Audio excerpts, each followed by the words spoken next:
Hello there, Rabbi. My, that's a tasty spread. All the good food that you can put on the grill and then eat it. I remember once going to a restaurant and I asked the waiter, "What's good here?" And he said, "Everything." And I said, "Okay, bring me everything." And I wasn't kidding. The food was delicious and I wanted to try it all. Only restraint in the fact that my wife was sitting there saying, "You're not going to order anything more, are you?" Stop me. Is that gluttony? Is that what we're dealing with? Is that the easy definition? Uh, Gluttony, one of the seven deadly sins, is overindulgence, is not knowing when to stop, not knowing what's healthy or unhealthy for us. Food really provides a metaphor because that's the easiest to visualize when we overindulge. In fact, one of the biggest money makers is medication to deal with overeating, whether it's acid reflux, acid indigestion, whether it's too spicy, not spicy enough.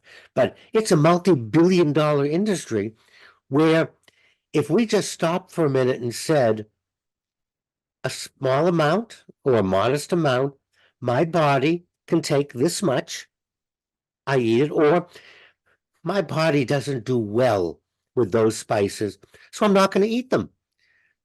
I wouldn't need any of those medications. But what fun is there in that, Joe?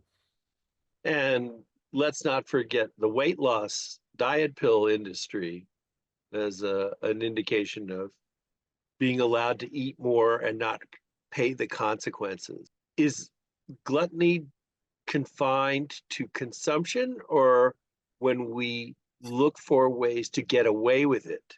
Is that part of the sin? That's why I mentioned that food provides us with a visible metaphor.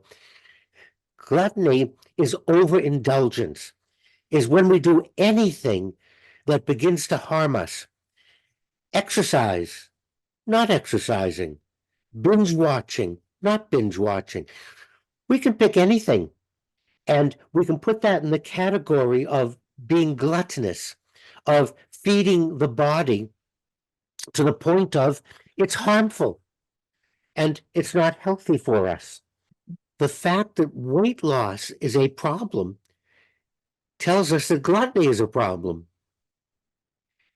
And I hope you're not going to include over collecting of books and magazines in that category.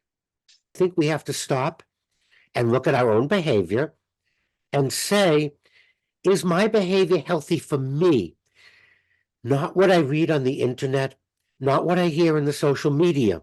I could take that information uh, under advisement, but what I want to really look at is my life, my lifestyle, my chemistry.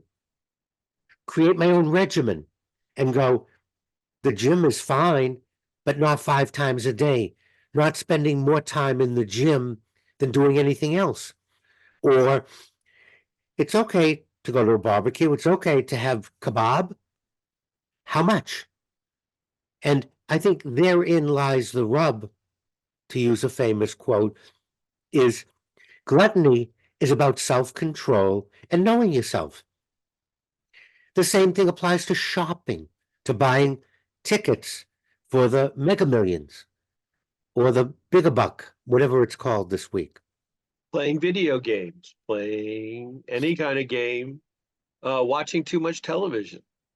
Any of that would come under the sin of gluttony because our behavior has become destructive to us.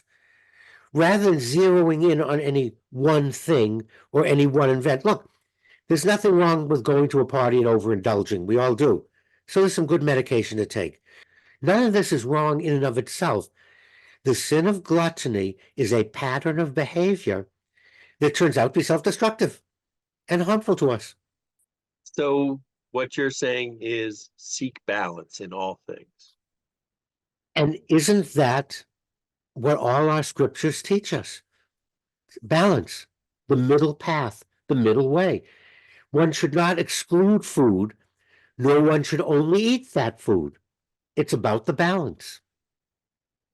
Well, I know what's essential to my balance, Rabbi. Thank you, as always, for your observations. Now I'm going to go get me some hot dogs. And that's our message for our viewers and listeners today is the middle way